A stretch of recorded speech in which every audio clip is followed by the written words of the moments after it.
and it's consist of many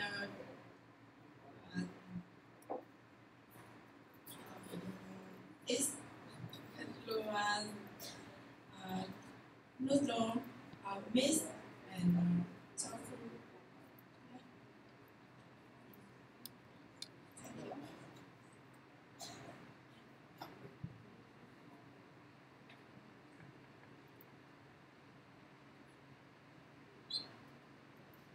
No, the fried tofu.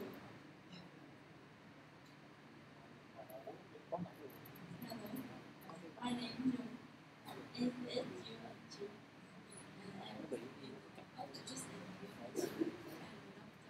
and I have PBL when I used to go. I studied this but I compare with other groups. And my favorite food is bread with but this one I think it's so delicious. Let me.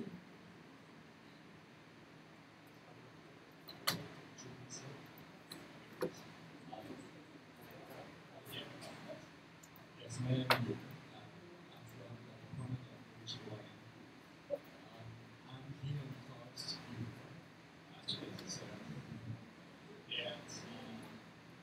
I'm my favorite food is something made by my wife. Yes. That's made out everything. Yes. So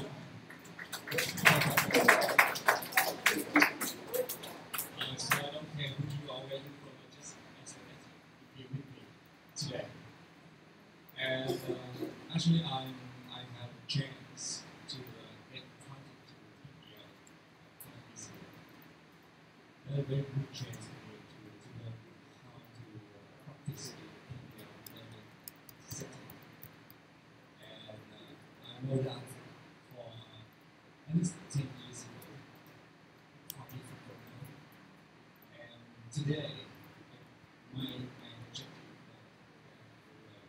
you need to share with us your experience, how to apply for the PBL in all the medical education, and also specifically clinical setting. Also, the setting in clinical education is quite different from Australia.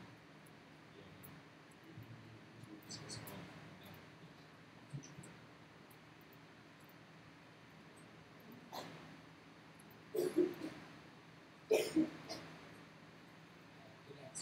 say hi to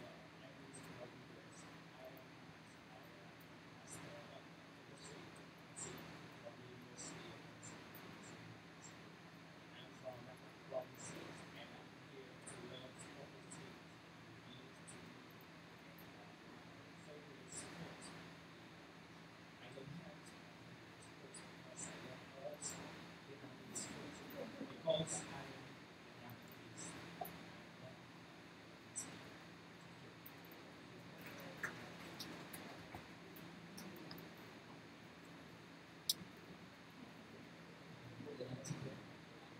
okay.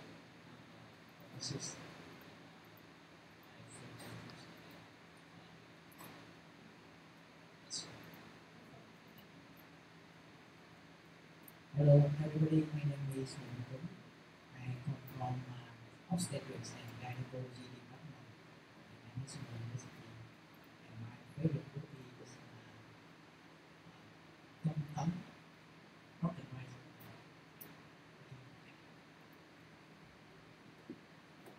Afternoon.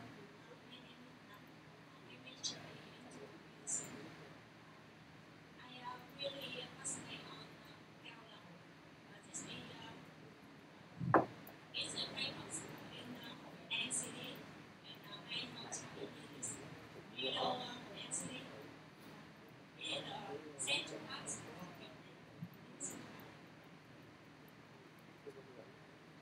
Hello everyone. My name is Sim. I'm from city here, and my favorite food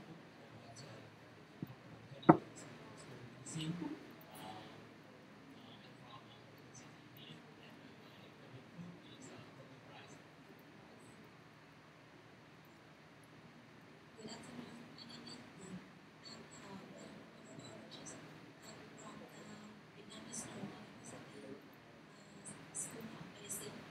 My name is Giảng.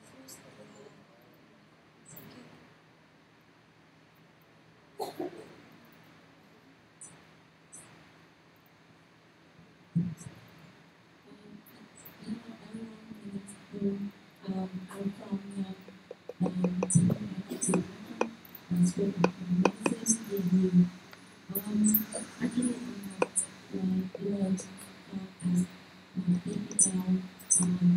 I learned as PBL when I was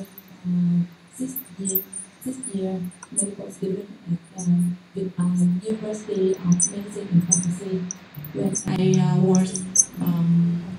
When I was learning at the Giảng Hospital.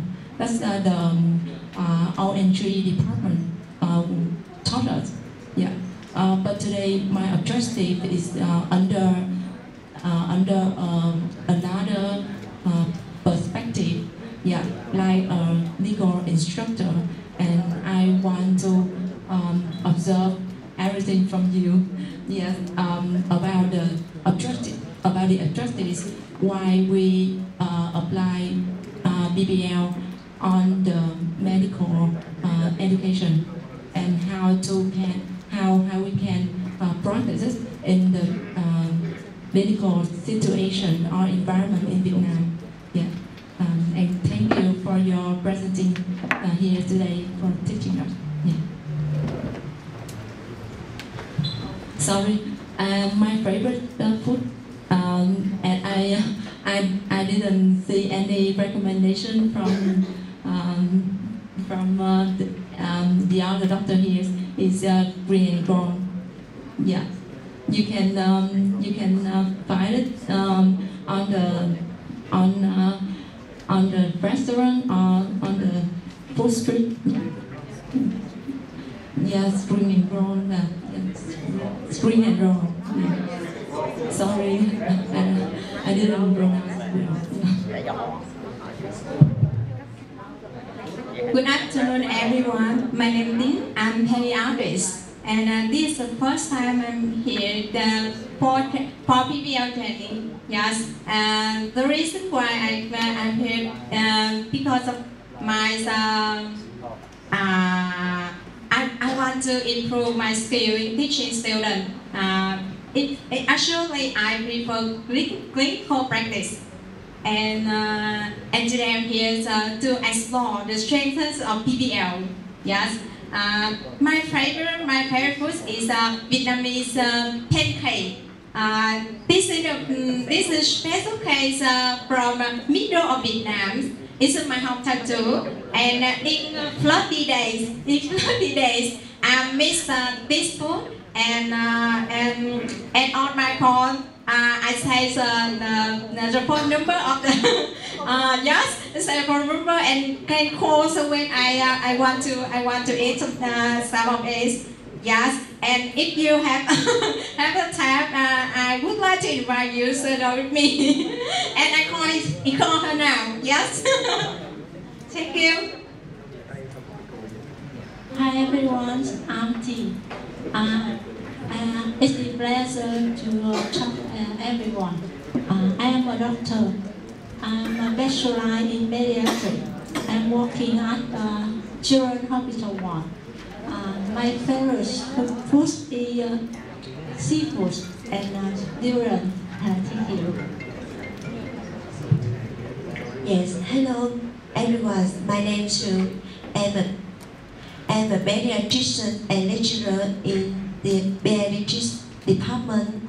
I really appreciate to join in PBL training course. Yeah, my favorite food is shower soups and meeting with many topics. Yes, nice to meet you as everyone. Hello everyone, I'm Dr. Mai from the Pediatric Department. And like everyone else, I come here today try to find a way to carry out the PBL method effectively and to help my students to develop a good self-learning skill in their life later. My favorite Vietnamese food is lẩu, hot pot in English. Good afternoon, everyone. My name is Long, and my specialty is ENT, and I'm a doctor and lecturer of ENT department of the School of Medicine. This is my first time in PBL training. It's hard for me to describe my mood, so I'm eager to start here. And my favorite food is bánh xèo. It's a kind of pancake with pork meat, beans, sprout, and sometimes straw. Thank you.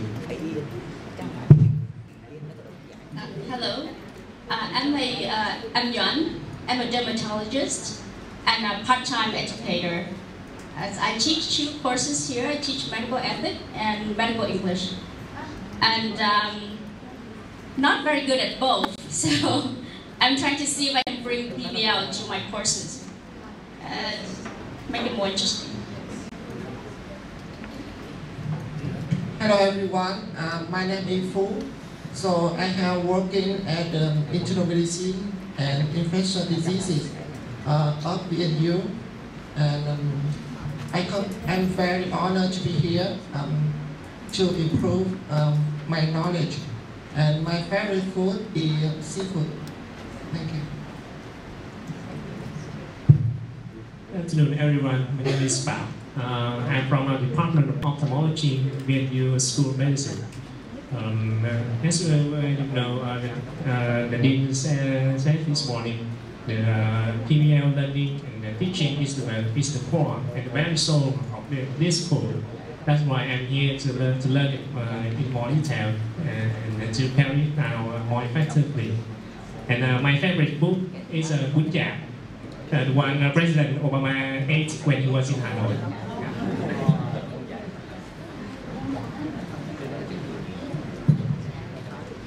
Yeah, hi everyone, my name is Yi. I'm a lecturer in Medical Skills Department at School of Medicine. I'm really interested in this course. I hope I can learn a lot from this. My favorite food is chicken curry.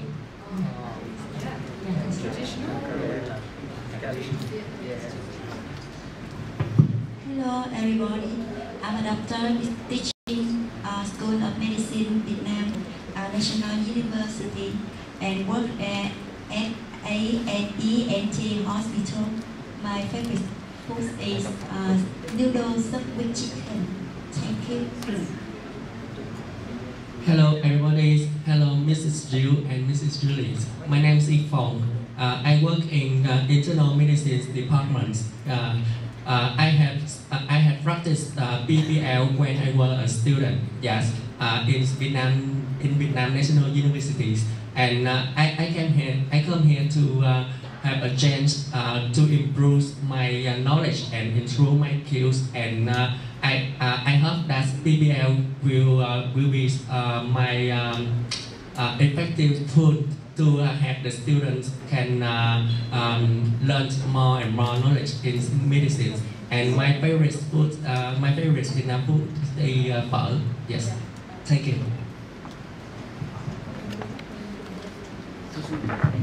Hello everyone, good afternoon. My name is Yu. I'm a doctor in obstetrics and gynecology. My favorite food is phở. I'm glad to be learn in take part in the training course program today because I want to know how to organize the PBL class.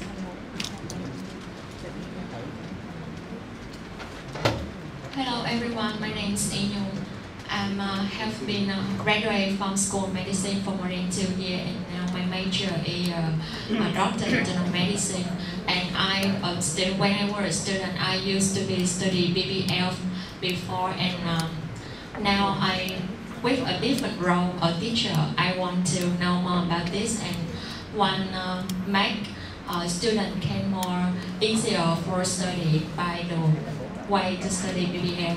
And my favorite food is one of special kind fruit in Vietnam and maybe a tropical country is durian. And I think that you so strong recommend you to try it one more time. Thank you. Good afternoon, everyone.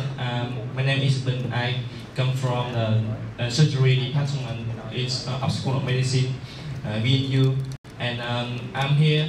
I'm here today to learn deeply about the PBL because my knowledge about PBL is still vague, and this is such an opportunity for me to have preparation to teach the student in PBL in the future, and especially I have my favor in every food made from chicken.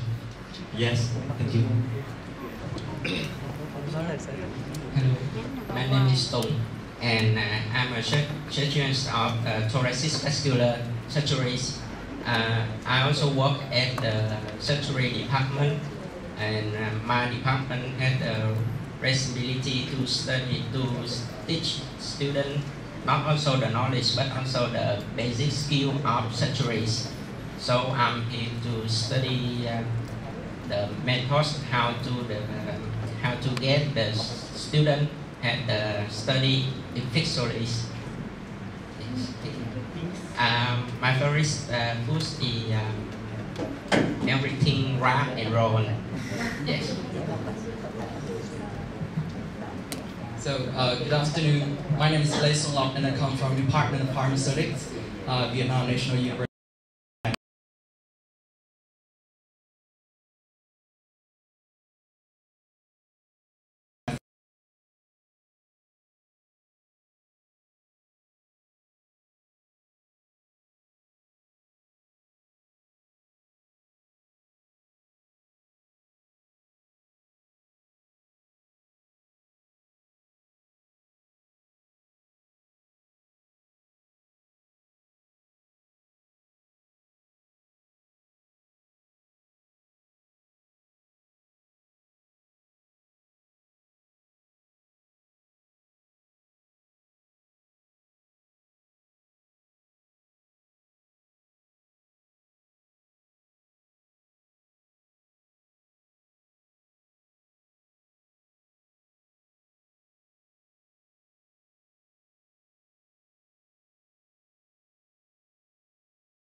information. Just call out what you think.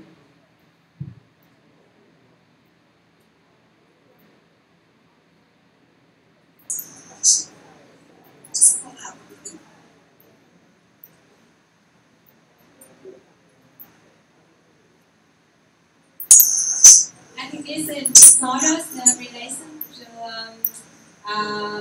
autonomous simultaneous system.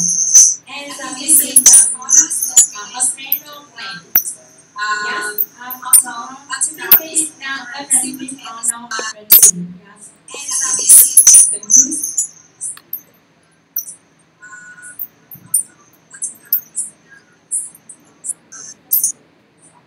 I think it's the hypothesis maybe due to thyroid. Thank you.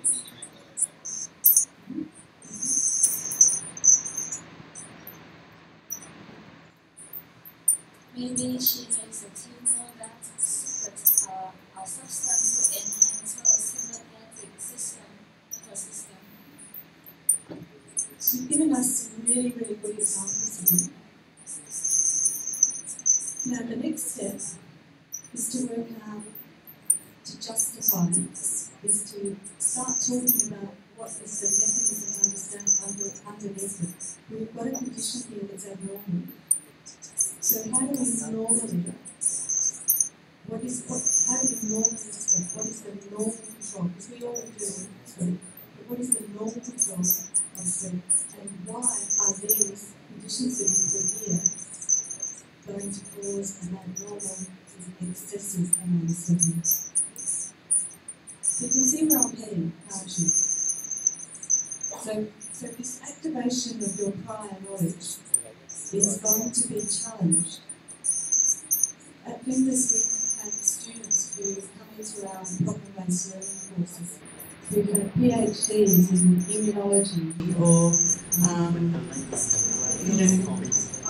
other major fields. They come in with a very vast amount of knowledge, but to be able to put it into a scenario and use it in a different way and be able to unpack that information in a different way is a challenge to them, but it's the role of the tutor to encourage that, to get those pearls of information out of those students. And then the next part I'm going to talk about is how you can then collaboratively construct that information together. So we'll come back to our scenario.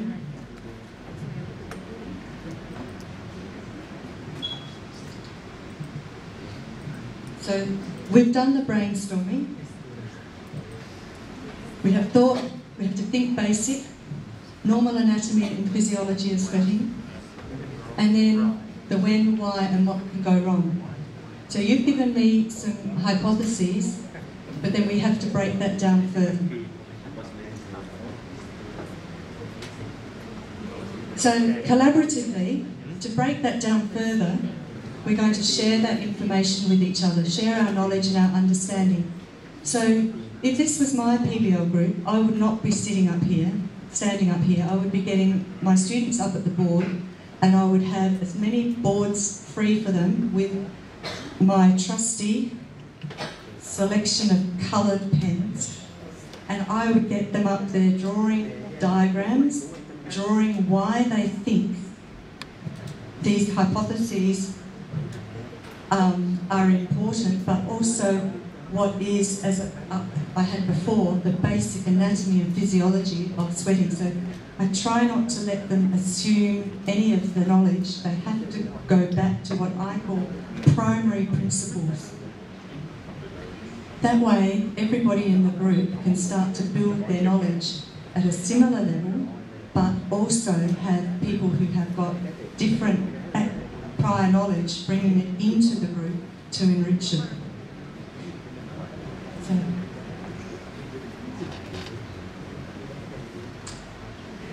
this is the point that I find very, very exciting as a tutor, but very challenging for the students.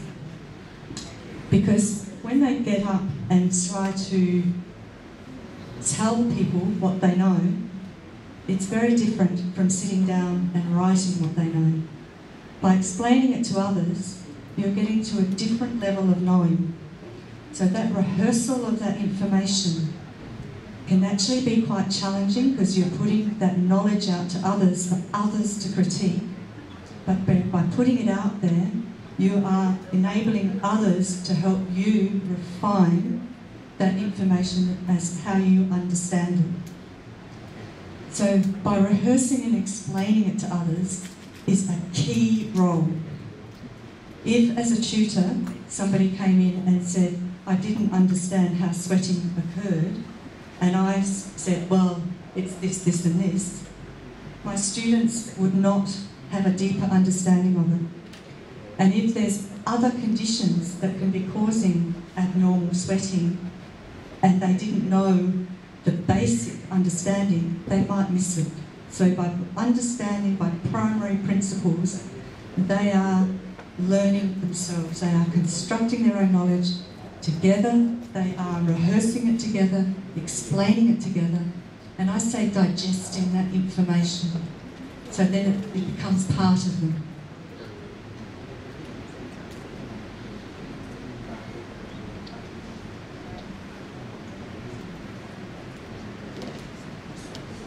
The other part of the explaining is the discussing with each other, but it's important to listen and to question. Now, as a tutor, Julie's already said that we are like a duck sitting on a pond, but underneath we are madly, madly paddling, because we are listening carefully to what everybody says, and as a tutor we try to mentor a role of listening and questioning and hopefully directing those students in the right way. By doing that, we are encouraging our students to do that. And so our students together, collaboratively, learn how to discuss and listen to others and question.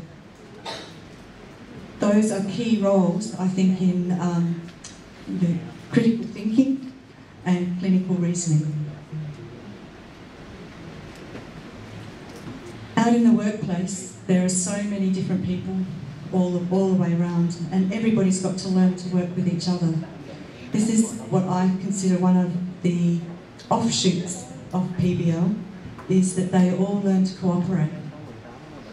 By cooperating, you have to cope with people who are quiet, who are noisy, who are all sorts of people, and that is the workplace.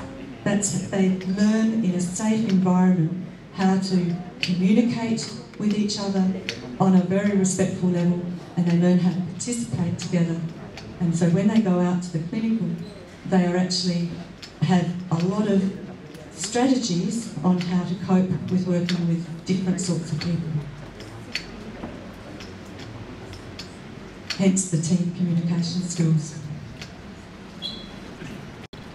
So we've done a little bit of the brainstorming and hypotheses, but as I said, what I would be getting next is for each student, each group, to be justifying why they were doing it, putting it up on the board and describing mechanisms.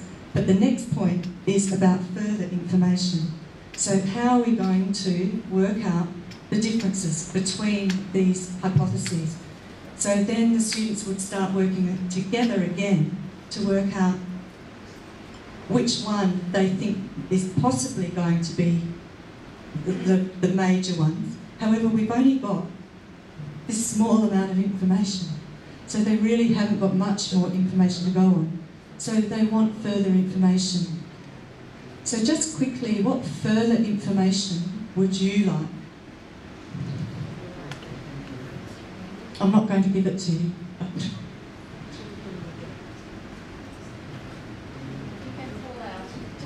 Just call out. Physical examination? Mm-hmm. Anything specifically that you would like? About the history of the symptoms. Yeah. So a timeline. The time of sweating. Is it occurred in the morning or in the evening or maybe when her working or when her relaxing. Yeah.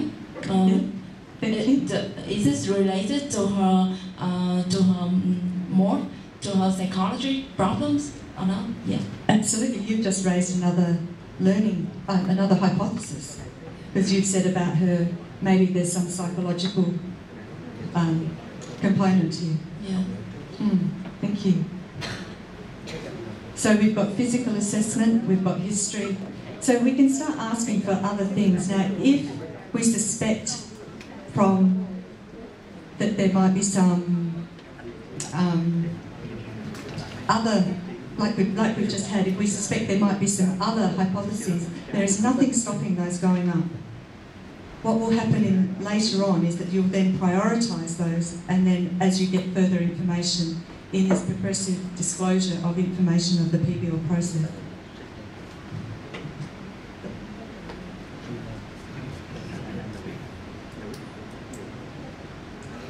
So the next one is about contextual. Now here's another PBL group. This is one of the groups that I studied in my PhD. And I was very lucky, I had 4 cameras around so I could look at what everybody was doing. But this is a particular case, and you can see that on the screen, I've lost it. On the screen is a man lying on a bed, and he's in a sleep lab.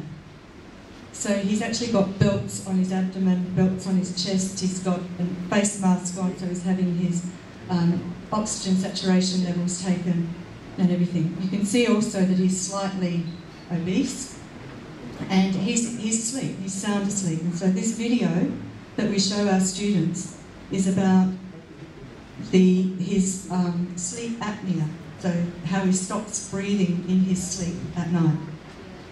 All these students are absolutely riveted. What I mean by that, they're just glued to the screen. And when I videoed this, all of them held their breath when he stopped breathing. The students still to this day remember this case.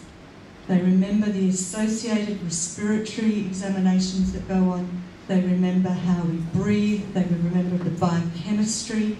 They remember looking at polysomnographs of where his sleep, his brain, because he has an EEG on as well, so his brain waves.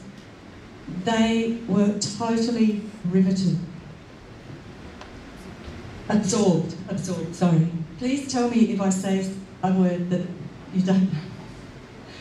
But it was, because I videoed it, this man stopped breathing for 2 minutes in this, and all of them started to, need to breathe towards the end of it. So it was quite significant. So in your creation of the PBL cases, having a video can actually help the students as well as all of the associated information around. They've always told me that they never forget that one. So, the other important thing is that even though they are contextual, and this particular respiratory case was really quite complex, because these cases are specifically written for the students at their particular level of education within the medical course, you actually expect them only to get to a certain level. But then when they come back to it, say if they see it in a clinical situation, they can develop on it more because they've chunked that information, they've brought that back into working memory. They then can learn more from that clinical encounter that they had. Or sometimes throughout the course we will have a case that develops on a case that develops on a case. So it's that your spiral curriculum touching on bits as you go along. And each time they pull that information back out, the contextual component helps that being pulled out, and then they can grow further and learn more. Contextualisation makes it interesting. It motivates them. And that memorable long-term memory means that they can pull it out in big chunks. So now we've got our lady again. So the contextualisation of it was, you know, if we could actually have put this lady as a marathon runner, but it wouldn't fit with her 12-month history of sweating. We could have her as a lady who is very highly stressed, and maybe she's had some life events. You know, we can contextualise all of this by adding on that story for the students to be able to learn. So after the construction, the collaboration and the contextualisation, the students are then at the same time, they are becoming self-regulated learners, and everything that we do is responsible of the student. So it's a student-centred approach.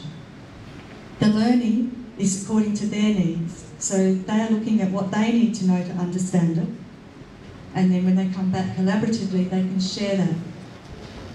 It's about learning forever.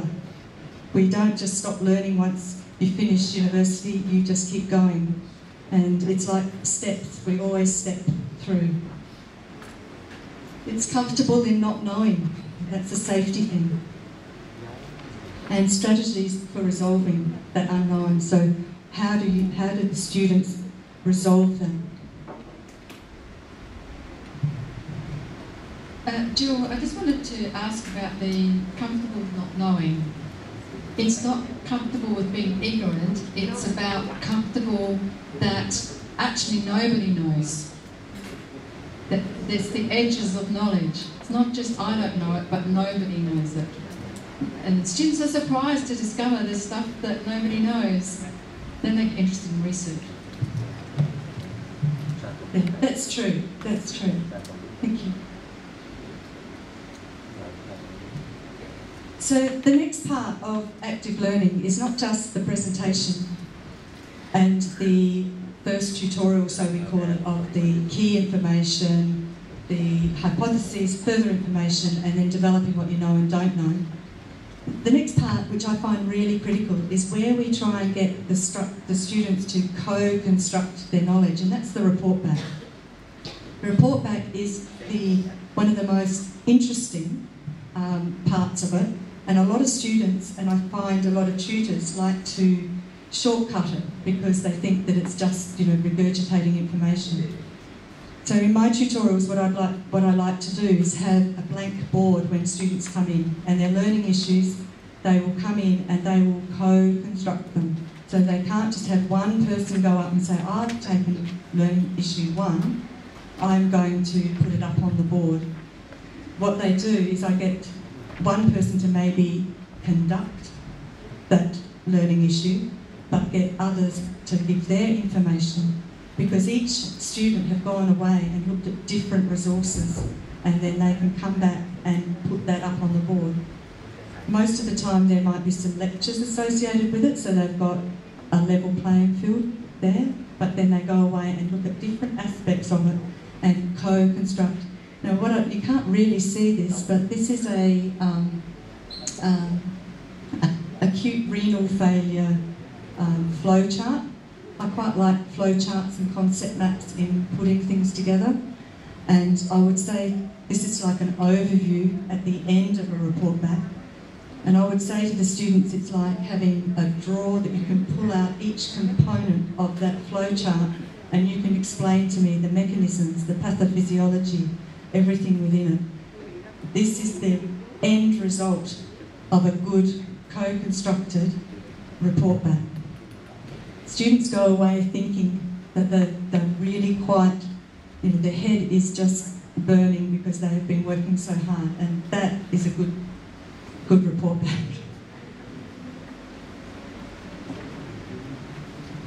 With co-construction, that was the other thing that I found was important to break down, is that it's important to note that everybody has a different frame of reference, so they've come from a different background. There's many prior knowledge, many research the different aspects of the unknowns that they went away to look at. Then they've come back, they've digested that information, so there are many explanations of it. And this is my rich soup that they come back with. And it's very good. It's good for you.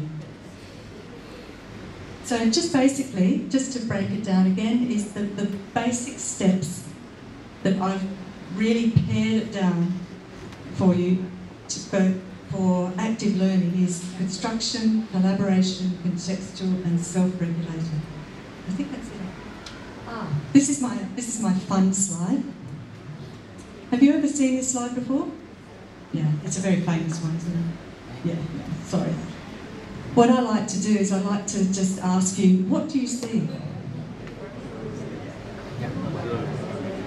Who sees a young person? Who sees a young woman?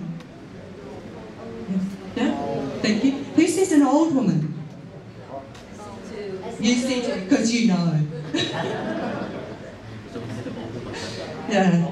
This is what I like to show because everybody has a different way of looking at things, and there are some puzzle faces. Can you see the two different ones? Can you see the young and the old one? Yeah. I can explain it later. But it is, I find this is a good one because everybody does have a different view on the same image. That is what makes a PBL tutor's life wonderful and exciting, because the students are our inspiration, and I've always found that as a PBL tutor, I sit there jotting down notes. Oh, that would be good to research. That would be good, and I learn, and I just wish you the best with it. I think at the end here, I've got my diagram again. I've got a couple of pages of references, if anybody is interested, and I'm happy to take some questions.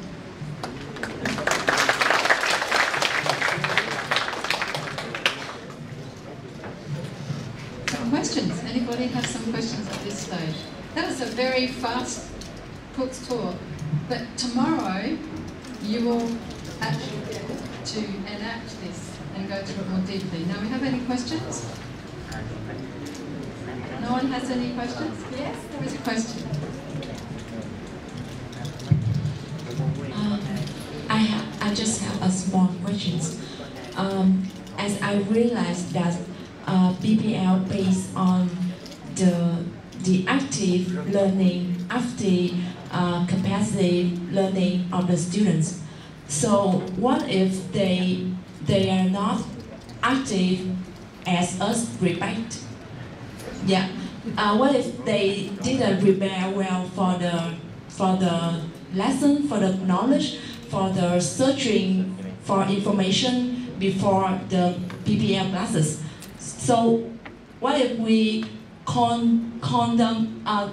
we invite them to join our lessons, our PBL classes, but they don't have any ideas about that problems. How can we manage that? Yeah. That is what the practical part of this workshop is going to be about, is how to do that. And we've actually got another a presentation on it. But it is so important that students do participate. And at the beginning, like we've just done it, we did an introduction of everybody, but then what we would turn it around and do to the group is we'd actually talk about some ground rules of the group. They have to participate, they have to be punctual, they have to prepare, they have to respect, and they have to always be polite.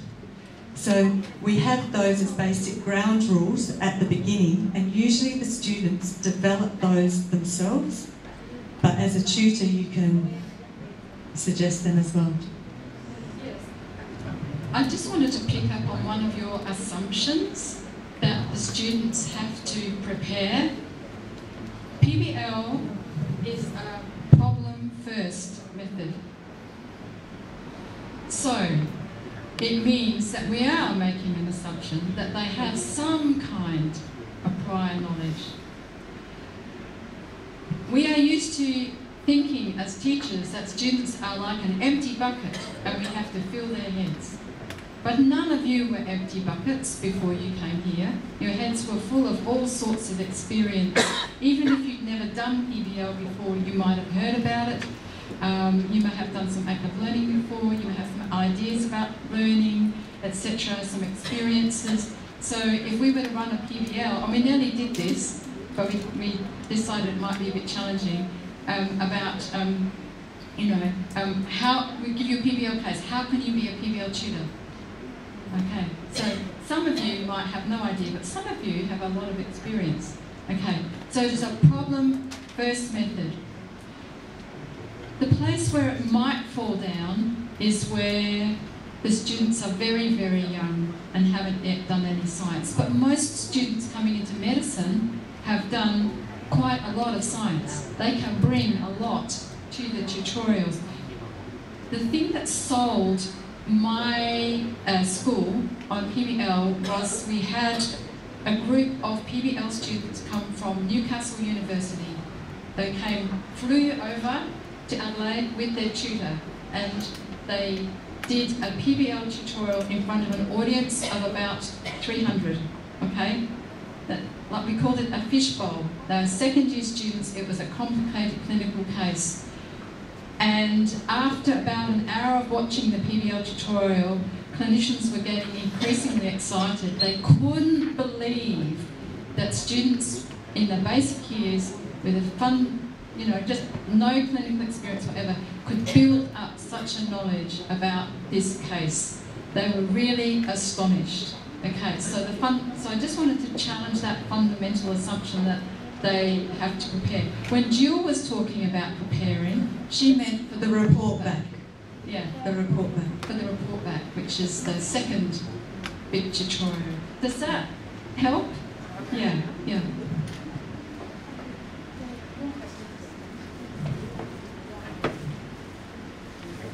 I have one question.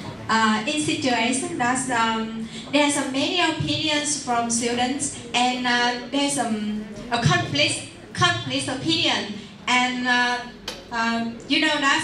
some knowledge today is right, but tomorrow maybe too, maybe it's wrong. Yes, wrong. Yes.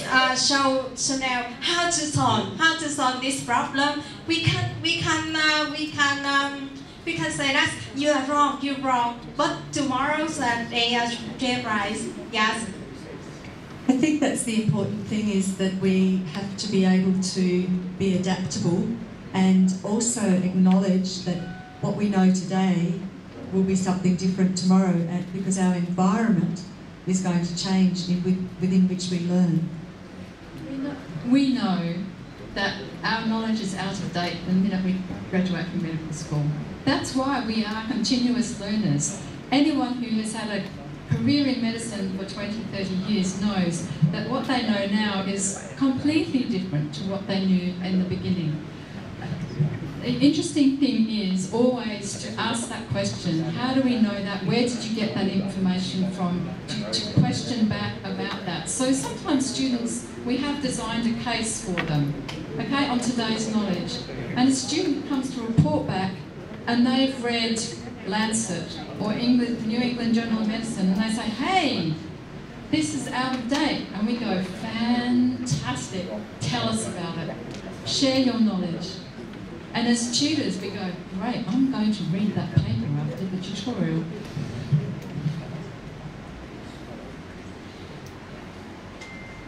The next session that I've got coming is actually working you through a proper case. So I was going to step you through a proper case with all of the cues as well. So the fact that we've written bits and pieces up here is a rehearsal for what you're going to do next. So I think we've got one more quick question, but I think then there's afternoon tea.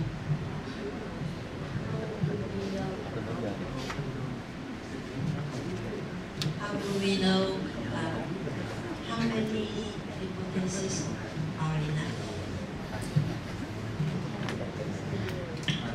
Well, as a tutor, what we'll want them to do is that we have learning objectives which are set as part of the curriculum. So we want those students to be able to make sure that we get there. So we have to be able to question them, to ask them about what is important up there.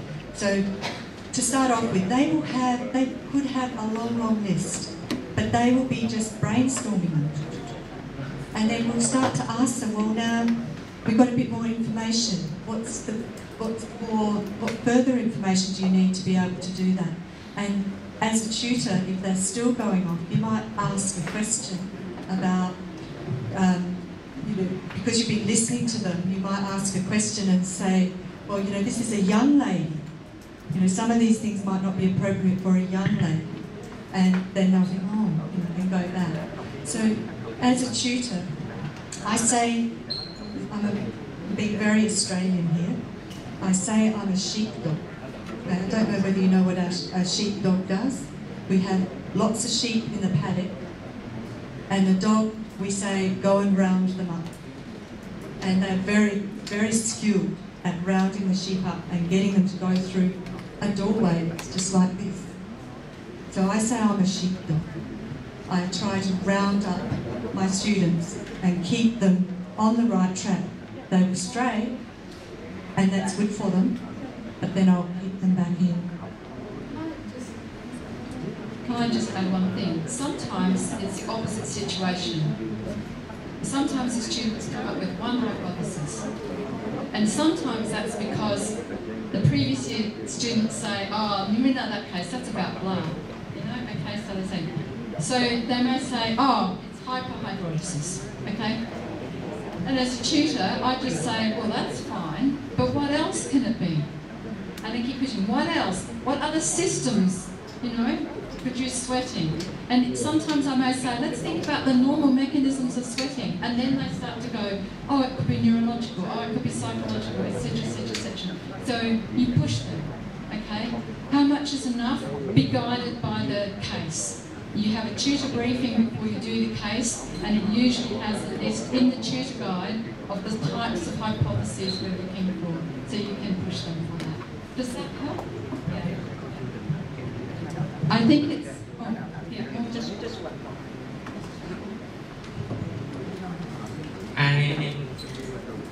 I think that's in the PBL class, we should have the student have the same background or the same levels. Yep. Just because because that the student not bring the empty buckets, that's so right. Maybe they will have very rich knowledge, and some student has poor knowledge. Yeah. And when we get the PBL, the student feeling that I understand all. Yeah. Yes, and they feel boring. How can we manage this? We do get quite a few students who say, I know that. I just know. And if I give you a particular student that comes to mind, is that because we're graduate, this man was a veterinary scientist, and so he had been an accomplished vet for many years. The question that was raised was about fever, and what is the significance of fever, and how is fever controlled? And he just said, oh, I know that. And so I said, okay, show us. And he got up and he started to say, oh, don't think I remember it. And so I then asked him to ask some questions. What do you think you need to know to remember? Because I think one important thing is to help students maintain their faith with other students as well. So, respect. I had respect for them. And then I turned it round and I said, I know that you've got lots of knowledge there, but maybe you can question and let's unpack that problem.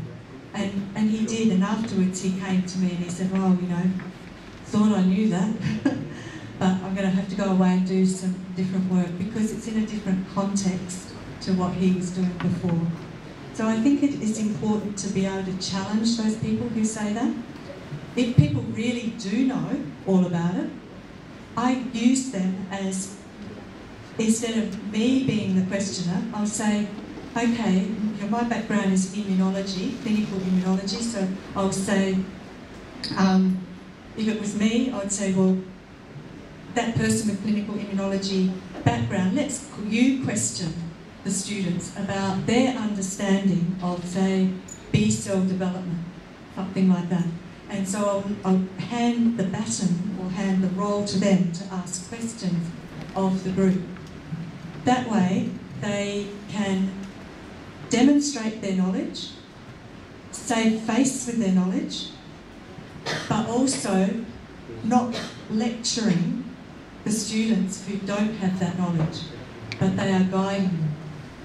And that works wonderfully. Does that help? Yeah, so, I mean, so many questions. We've got 2.5 days, but there is afternoon tea out there. Have a little break and we'll come back. We're going to take you through a case and then we're going to talk about the role of the tutors so that you are ready tomorrow. Tomorrow you will firstly experience being a PBL student in small groups, and then after that you will experience being tutors with real student groups. And they're student groups that we haven't met yet, actually, so I think it's interesting. We make it deliberately problematic in the tutor training so that all the issues you need to deal with come up when we problem solve them. It's not a problem group who's going to make it all work magically for you. Yeah. Okay, so afternoon tea. And I spoke to you first.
Cái kiếm dòng là gì á? T hay là B á? Cái này là gọi là